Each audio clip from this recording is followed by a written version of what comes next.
Welcome, I'm Sega Lord X, and in this episode we are going to be looking at 8 more Sega Saturn exclusives.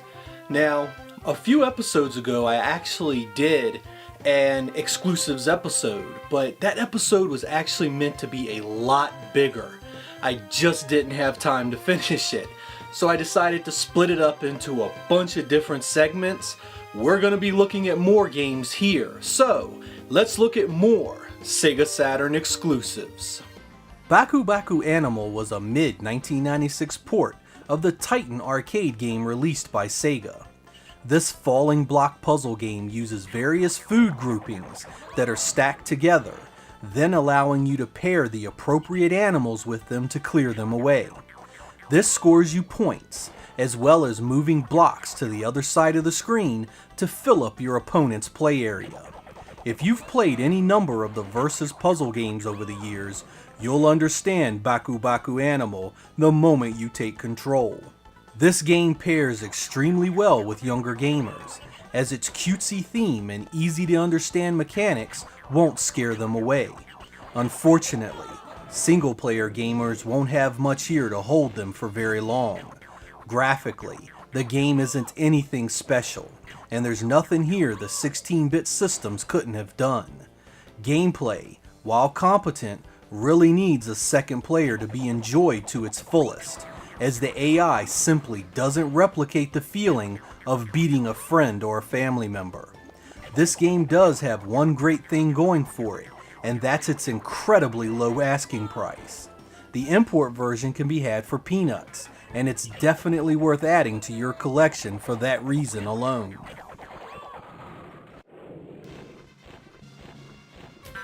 Late 1996 would bring us the Sega-published sequel, Bug 2 for the Sega Saturn. Taking the first game's concept and expanding it here, Bug 2 would improve the graphics and animations of the first, while adding more varied gameplay mechanics and enemies.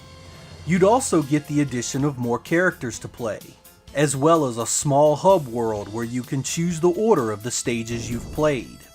Despite the theme of the game making you think it's for kids, I always found this game to be hard as hell. The stage design is built around cheap deaths that often come completely out of the blue, forcing you to replay segments over and over. This becomes tiring after a while, wearing down my goodwill towards the game. There is still some fun to be had here, but it'll take you some time to come to appreciate it. Once you understand how the game challenges you and what to look out for, you'll come to enjoy the basic platformer style gameplay. Bug 2 is not an expensive game, likely because of the infuriating learning curve mentioned earlier. So if you want a challenging platformer that gets better as you play it, give it a try. If you're the type to bust up controllers over games that piss you the hell off, avoid this one at all costs.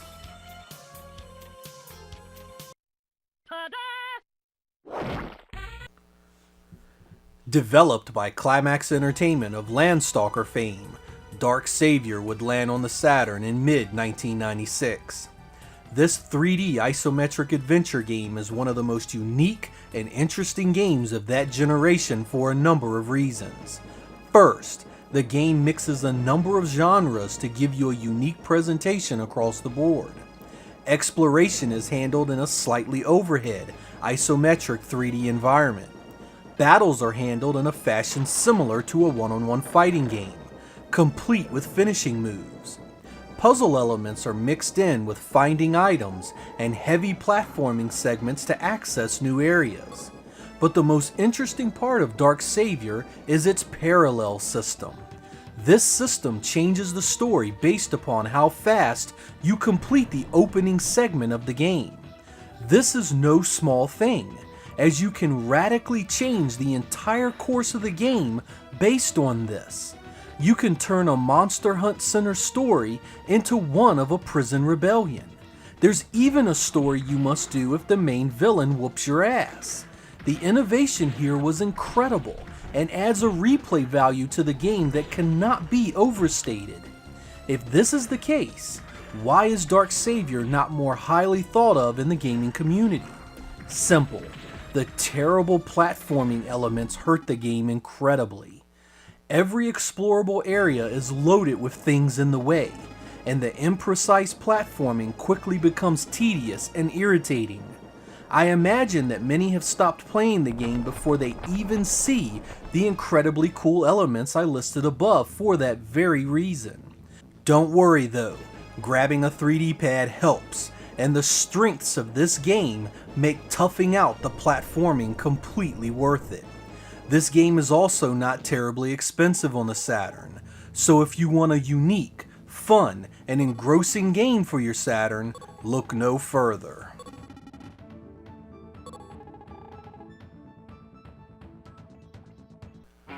One of the first releases after the disastrous North American launch of the Saturn was Ghen War by Sega in 1995. Take control of an exoskeleton armed for combat and battle the once friendly Ghen aliens, as they hatch a plan of deceit and treachery on the human race. You'll battle aliens wandering aimlessly in bland environments in this mediocre first-person shooter. Gameplay is simple enough. You usually are dropped in an area that is teeming with aliens and ships to kill, with objectives never straying far from killing everything or kill this one thing style setups. Graphics are extremely repetitive, with an environment that has virtually no distinctive detail at all, leading to terrible bouts of exploration and retreading grounds you've already covered. Frame rate isn't buttery smooth, but is serviceable for the most part. Ghen War's biggest offense is in its simplicity, as there is simply no AI to speak of, and the game boils down to simply killing everything around you with little point to the story. You'll grow tired of doing that fast, as it's not satisfying or fun to simply kill aliens wandering around without a purpose. There's no weight to anything in Ghen War. No real feeling that anything is being accomplished here. It's game design at its most basic.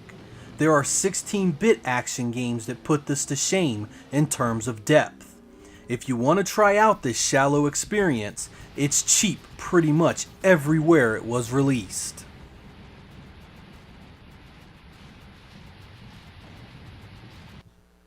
In mid-1996, the band Presto published J-Swat would make its debut on the Sega Saturn exclusively in Japan. Something you didn't see often in those early days were Japanese first-person shooters, and J-Swat's attempt at the genre is strikingly bad. Standing for Japanese Special Weapons and Tactics Team, J-Swat uses Doom-style gameplay to complete various tasks, such as clearing out criminals, rescuing hostages, and defeating boss characters. Graphically, the muddy textures and pixelated digitized characters leave little to be desired. Not helping matters is the floaty gameplay and poor frame rate, making the gunplay especially off-putting. Putting a few bullets into the bad guys gives you the option of arresting them, but this mechanic is infuriating, as it creates a temporary invincibility around the enemy, allowing them to get back up and keep fighting if you're not in the position to make the arrest. Hostages are strategically located in the line of fire to make you tactically approach each situation, but even that is a chore, as the piss-poor hitboxes of the sprites mean you can still shoot a victim even though you weren't aiming at them. All of this makes J-Swat a rather forgettable experience, and one I'd normally say pass on. What J-Swat does offer is hilariously bad FMV video segments of cops and gangs fighting before each mission. The acting and set pieces are a riot, and is worth this game's meager asking price alone. It's one of the earliest examples of the Japanese attempting to copy Western game design philosophies, and it's a glorious failure in just about every single way. Give it a look for some gaming history few know about.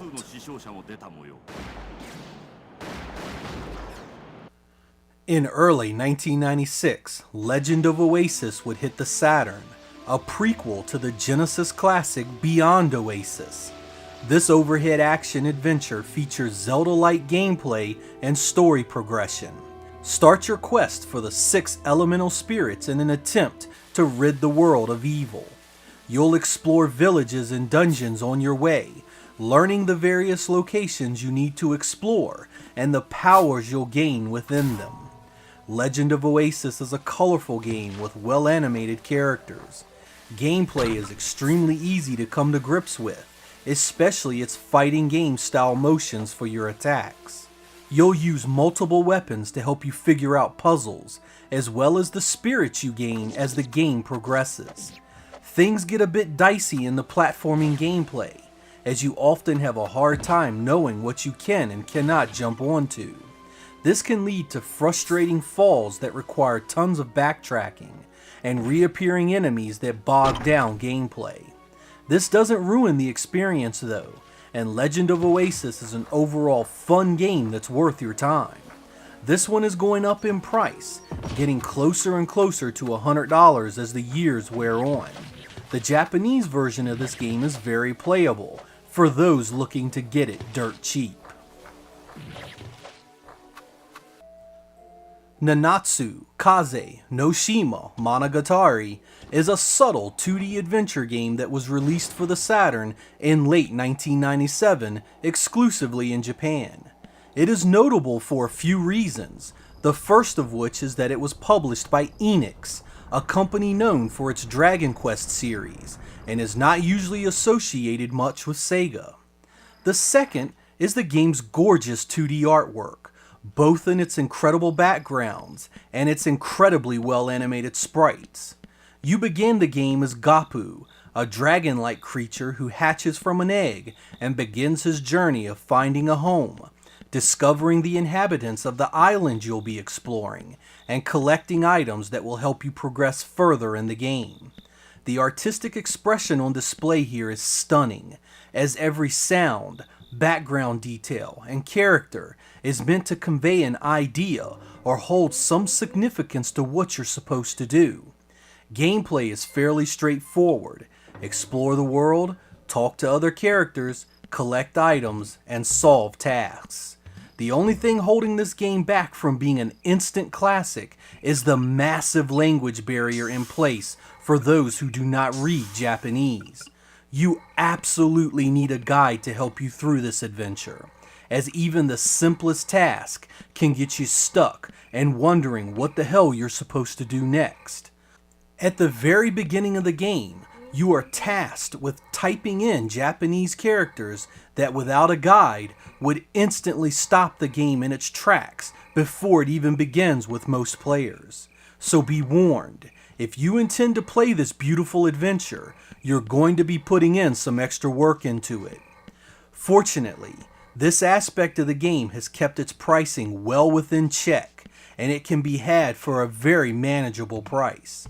If you are looking for a Saturn experience outside the norms of shoot-'em-ups and fighting games, this one is definitely one to consider.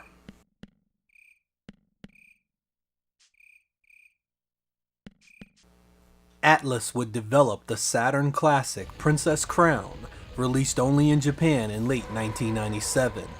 This action-heavy RPG featured a number of interesting qualities at the time, including side-scrolling levels, fighting game-style battles, and open-world elements.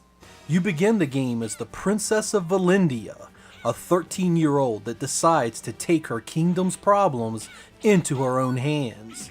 She encounters small issues at first, but is soon drawn into much bigger issues as the quest unfolds. Princess Crown is a gorgeous game in most respects. The 2D art style on display here is incredible. Massive sprites fill the screen with everything as colorful and as well animated as the best games of the era. The musical score is suitably epic as well, fitting the fantasy medieval setting perfectly. Gameplay mixes elements from a ton of various genres, giving the game a wholly unique feel in nearly every respect. The one area that really hurts the game is the language barrier. You can poke around on your own and make it work, but you'll get stuck a lot without a guide to help you. The game is loaded with story text that gives crucial understanding to what's going on in the game. Without a guide to give you reference, the game feels soulless and lacks any real emotion to drive you to the end. Find you a good guide though, and Princess Crown is a worthy addition to your library. It also is surprisingly cheap, able to be had for around $50. There would be a port years later released for the PSP, with that version being even cheaper. Princess Crown requires a little more work than you're used to with your retro gaming, but it's well worth it to those who appreciate these types of games. Now again, as many of you already know, the Saturn had a lot more exclusives than what I'm showing so far, but I'm hoping to cover more and more of these particular games. I'm mainly looking at games that weren't released on any other console at the time. Some of the games that I'll be covering in this series would eventually be re-released or come out on digital services way on down the line. I'm not really looking at that as a disqualifier. I really want to just stick to games that you could only play on the Saturn during the 32-bit generation. The bonus is that some of these games are still locked to the Saturn. You'll see those kinds of games too. Anyway, I hope you guys enjoyed the video. I'll catch you next time.